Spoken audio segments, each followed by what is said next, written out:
नमस्कार मित्रों। आप सुन रहे हैं हॉरर मून नाइट मेरे यानी कि अभिनव के साथ। तो शुरू करते हैं आज की कहानी।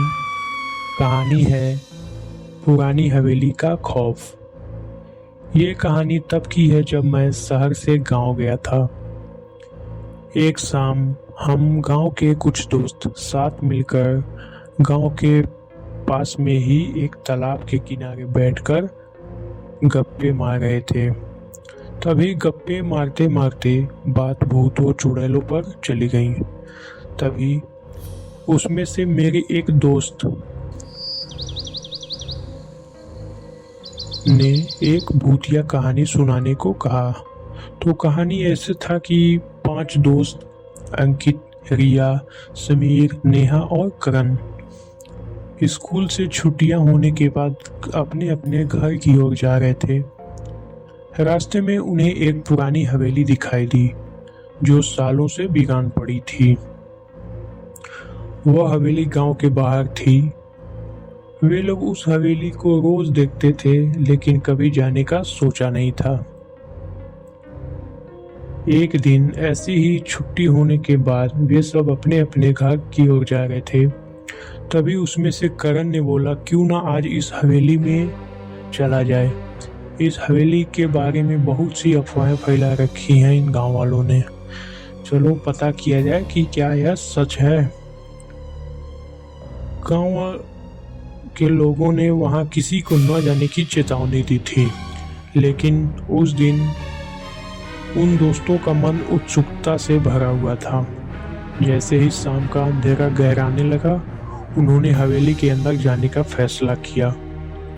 उन दोस्तों में रिया और नेहा उस हवेली में न जाने के लिए मना कर रही थी, लेकिन अंकित, करण और समीर के बार बार कहने पर वो दोनों भी उस हवेली में जाने के लिए तैयार हो गईं। हवेली के दरवाजे पर आते ही उन्होंने महसूस किया कि यहाँ की हवा कुछ अजीब और भारी है, मानो कोई अदृश्य शक्ति उन्हें कहीं दूर से देख रही हो। उस हवेली के आसपास आसमान में चारों तरफ पक्षियां आवाज करते हुए उड़ रहे थे। उस वीरान और शांत माहौल में वो दोस्त खड़े थे। फिर अंदर से किसी ने दरवाजा नहीं खोला, इसलिए कुछ देर उन दोस्तों ने दरवाजे को खोलने का सोचा और फिर दरवाजा खोल दिया। हवेली के अंदर जाते ही चारों ओर पुरानी और धूल से भरी चीजें बिखरी हुई थीं। फर्नीचर पर मकड़ी के जाले और दीवारों पर पुराने समय की तस्वीरें लगी थीं। सबने महसूस किया कि अंदर की हवा बहुत ठंडी और भारी हो गई थी। चलते चलते उन्हें एक बंद कमरा मिला जिसकी कुंडी जंग से भरी हुई थी। करण ने जैसे ही दरवाजे को छुआ, वो अपने आप खुल गया और अंदर एक लंबा और अंधेरा गलियारा दिखा। उस गलियारे से ठंडी हवा का झोंका आया जिसने सबका मन घबरा गया। अंधेरे गलियारे में चलते हुए सबको हल्की फुसफुसाहट सुनाई देने लगी, जबकि वहां उन सब के अलावा कोई और नहीं था। तभी नेहा की नज़र दीवार पर लगे एक पुराने चित्र पर पड़ी। वह चित्र रिया की तरह दिख रहा था, लेकिन वो पुराने जमाने के कपड़े पहनी हुई थी।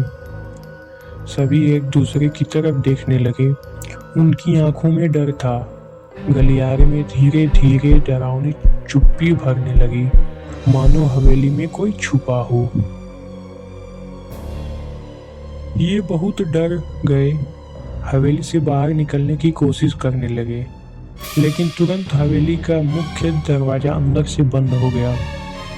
सबकी सांसें फूलने लगी और उनकी घबराहट बढ़ने लगी। तभी उन्हें ऊपर से भारी कदमों की आवाज सुनाई दी। अंकित ने सबकी चेतावनी के बावजूद ऊपर जाकर देखने का फैसला किया।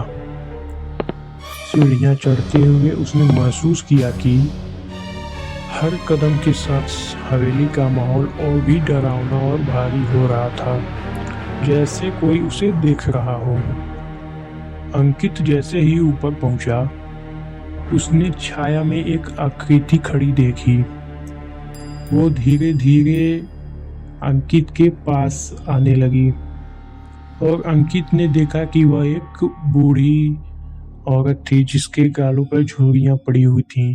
उसकी आंखें खाली थीं, खालीपन जैसा लग रहा था। ऐसे चेहरे पर भयानक मुस्कान उस माहौल को और भी डरावना बना दे रही थी। उसके शरीर से ठंडी हवा निकल रही थी।